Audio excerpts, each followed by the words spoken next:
Creative business owners have about 20 different jobs in their business, and I think it's the biggest reason that running one feels so hard. You can spend hours replying to emails, tweaking your website, posting, making and packing orders, and at the end of it, you've been genuinely busy, but you still can't really say what moved your business forward.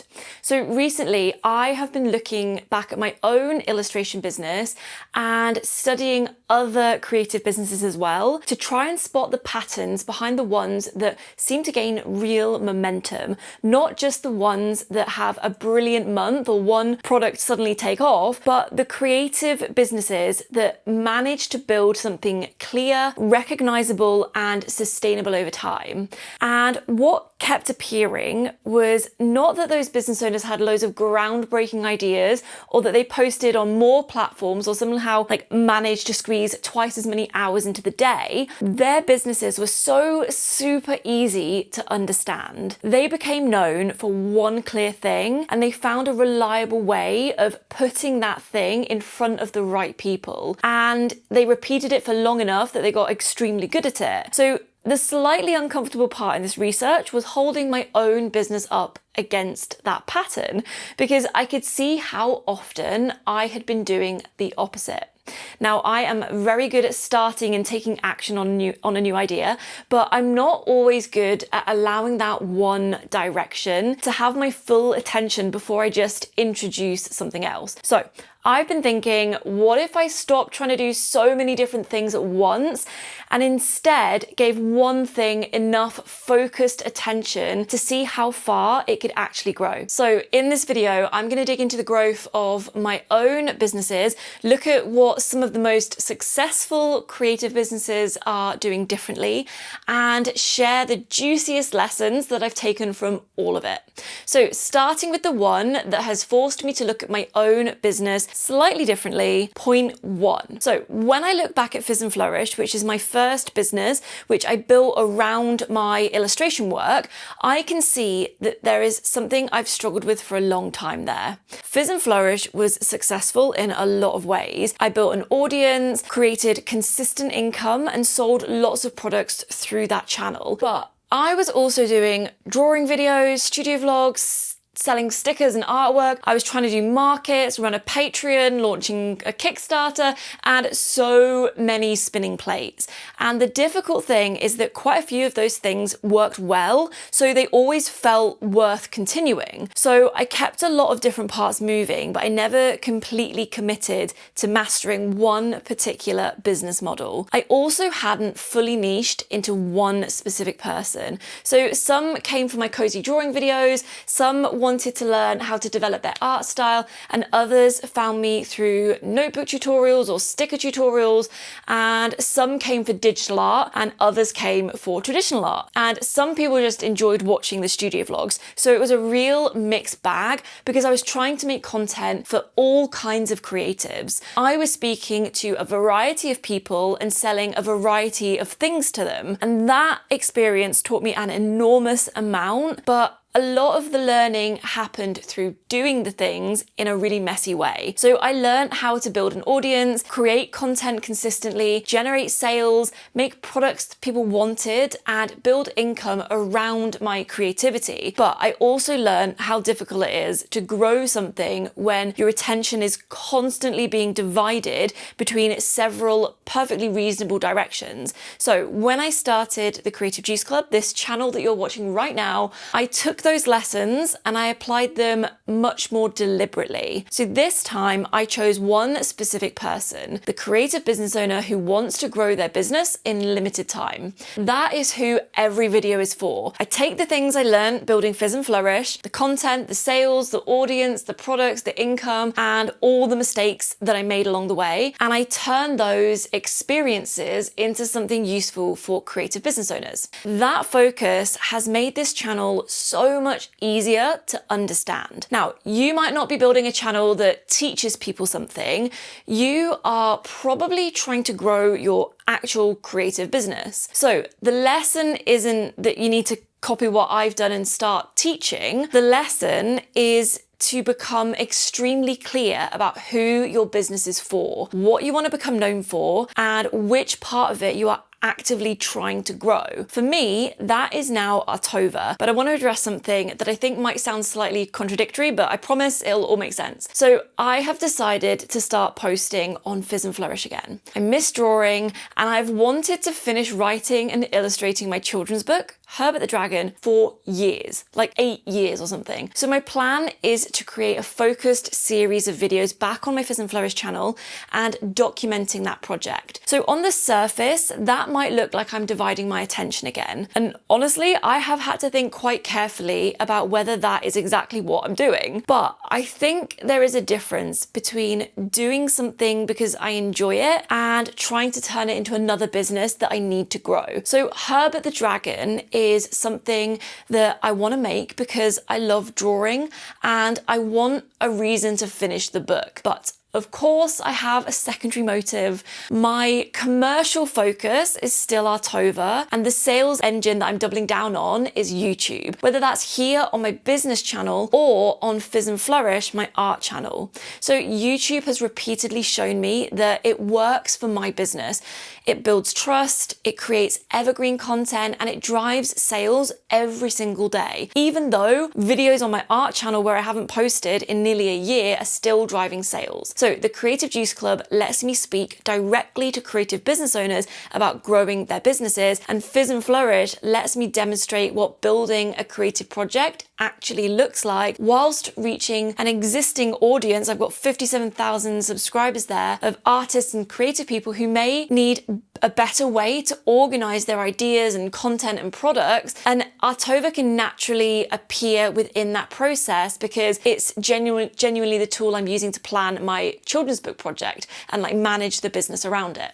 So I'm not trying to grow two completely separate businesses. I'm just using both of my YouTube channels to help grow Artova. Focusing on one thing doesn't mean you can't do anything else. It just means being clear about which one matters most right now. So if I suddenly decide to launch a Herbert the Dragon range and restart a Patreon and attend markets and start a completely separate business based on the book, then yes, I will have divided the plan again. But right now, the plan is much clearer. Grow Artova, use YouTube as the main sales engine, and make sure that the content I create on either channel is supporting that direct goal. The goal is united for both channels, even though they're doing slightly different things. So what could this look like for your actual business? So rather than giving you a completely made up example, I want to look at a few creative business owners who I think do this really well. I'll leave them all linked in the description so you can go and see for yourself what they're doing. One of the clearest examples for me is Roche Woodworth Illustrations. I hope I'm saying that correctly. So when you find her content, it's really easy to understand who it's for. She creates drawing tutorials for people who want to make cute digital art in Procreate, but she doesn't only sell one product. She has Procreate brushes, drawing bundles, printables, tutorials, and a book. But all of those things lead back to the same person and the same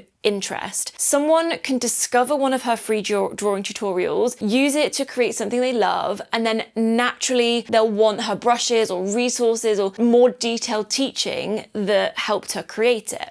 So the products are different, but they all make sense together. And this is probably the direction I should have taken Fizz and Flourish. I was making incredible sales with my brush packs, and the mistake I made was not doubling down on that. I got distracted by shiny object syndrome, and I focused on other things. Now, another great example is Emily Harvey Art. She sells a wider range of physical products, including stationery, enamel pins, accessories, but the whole business has a really recognizable fairy tale inspired lilac world around it. So she documents the process of running a stationery business, so the content, the products, and the audience all connect. You don't arrive on her channel or her Instagram and find a completely unrelated tutorial and then get sent towards a product that has nothing to do with why you started watching in the first place. The people who enjoy the world that she creates through her content are also the people like most likely to want the products that exist within her shop. And this doesn't only apply to illustrators. So Royalty Soaps is a brilliant YouTube example from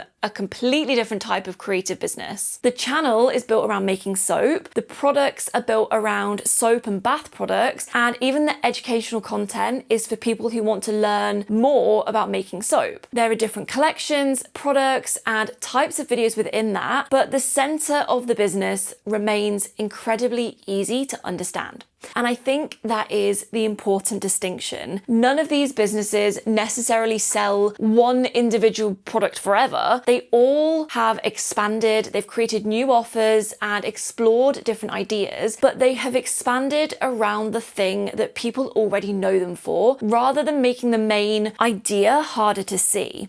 And this is exactly what I'm doing with the Creative Juice Club. Artova is my main offer, but I've also created tools, guides, and free resources that serve the same person, a creative business trying to grow in limited time. So focusing your business doesn't mean you have to remove every other product from your shop. It means looking at everything you sell and asking whether it makes sense for the same person. Would someone who found you through your content naturally want the product that you're directing them towards? Or are you trying to speak to several completely different customers who all want different things from you? If the answer is that you're trying to attract several completely different customers, you don't necessarily need to remove half of your products, but you do need to decide what you want your business to become known for and make sure that the products you create next build on that rather than pulling you in another direction. So once you know what you want people to come to you for, the next step is working out how you're going to consistently put it in front of more of the right people, which brings me on to the second task. I have already told you what that is for me, YouTube, but I don't mean that everybody watching this should immediately start a YouTube channel. Your answer might be completely different. The important thing is not necessarily choosing the platform where you receive the most attention. It's choosing the one where that attention is most likely to turn into sales. So those can be very different things. You might get more likes on Instagram, more views on TikTok, or more conversations at an in-person market, and all of that can be useful, but attention on its own is not the goal if you are trying to grow a business. The question is, what happens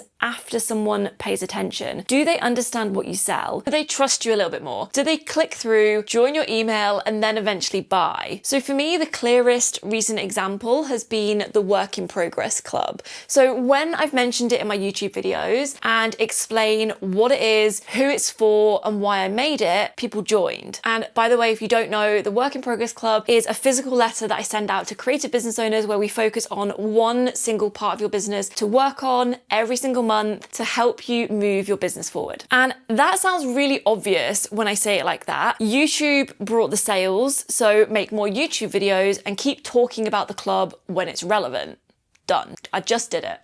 But I can still very easily convince myself that I should spend an entire morning making a batch of Instagram posts because I haven't posted there enough, and because everyone else seems to be posting there, or because a carousel feels much more manageable than planning and filming like a full YouTube video. And the Instagram work isn't pointless. I like being able to connect with people there, and it can absolutely support the wider business. But when I try and make Instagram an equal priority, I divide myself. I end up creating more content, managing more platforms, and giving less attention to the place that has already shown me it can sell. So for you, the main sales channel might be your email list. It could be markets, Pinterest, SEO, wholesale, a podcast, Instagram, or something else entirely. Whatever the answer is, look for evidence. Not simply which platform gives you the numbers that make you feel good. Like, really dive into where your last 10 customers find you. What have they watched, read, or experienced before they bought? You might not have perfect data, but you can usually find some clues.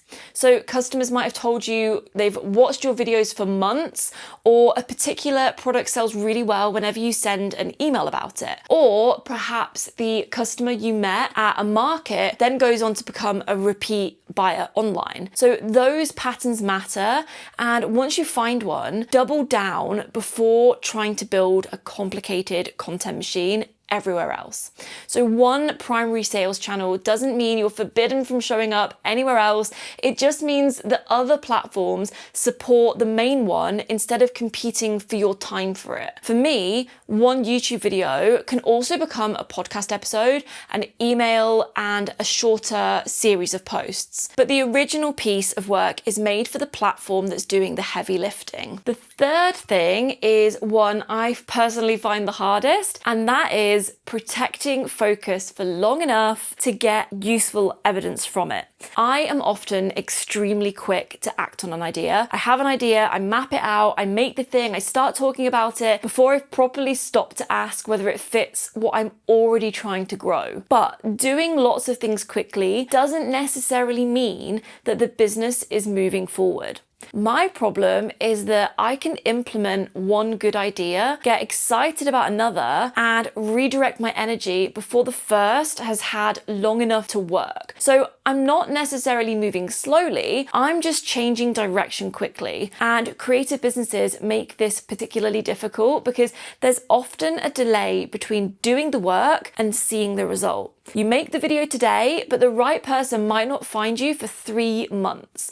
And when you write an email sequence, the trust is built across several emails rather than that one that you sent that afternoon. So you don't see the results for the effort straight away. It builds slowly over time, but that compounds. We also need to stop treating boredom as evidence. We get bored with our own message long before the audience does because we are the ones thinking about it every day and talking about it every day. We're the ones that have written the emails, edited the videos, read the product pages, and talked about the same problem repeatedly. So to us, it feels old. But to the person who's discovered you this morning, it is completely new. Maybe you give one product or collection alongside one main way of promoting it a proper 90-day focus, like an all in on that one thing, 90 days of promotion. So during that time, you can still improve how you sell it.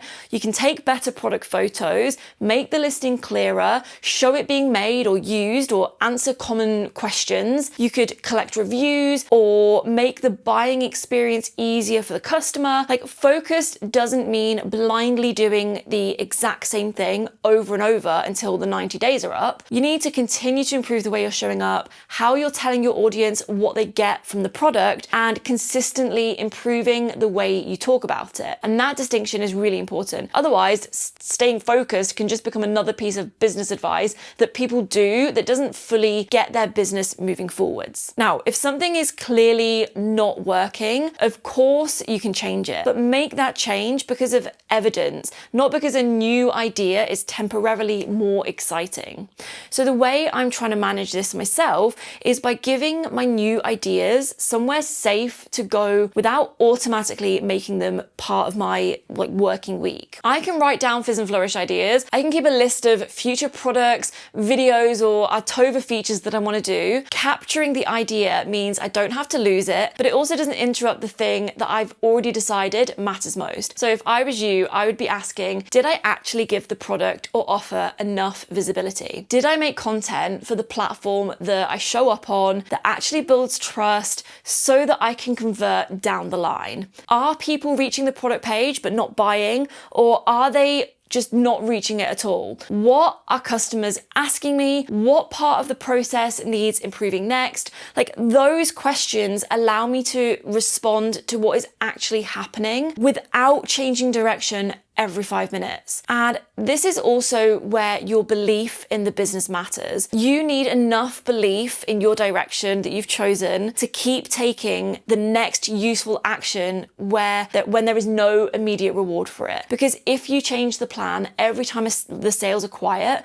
you never give enough time for it to work. So if your business currently feels as though it has 20 different jobs and all of them are shouting at you, I want you to answer these 3 questions. Number one, what is the one product, offer, or part of your business you are actively trying to grow over the next 90 days? Number two, which platform has already brought you the most customers or product sales? And number three, what boundaries do you need to put around your time so you can keep following the plan when another good idea arrives? You don't need to delete all your other ideas or choose one product for the rest of your life. This is a season of focus. 90 days is long enough to create a useful body of work and see some patterns, but it's short enough that you're not trapping yourself in a decision that no longer makes sense. And at the end of it, you review evidence. Keep what's working, improve what has potential, and stop what is genuinely going nowhere. And if you are building in limited time, maybe around children or a job or caring responsibilities, maybe your health or just an actual life outside the internet, then I think this matters even more. You may not be able to create more hours, but you can make sure that the best hours you do have are pushing you and your business in the right direction.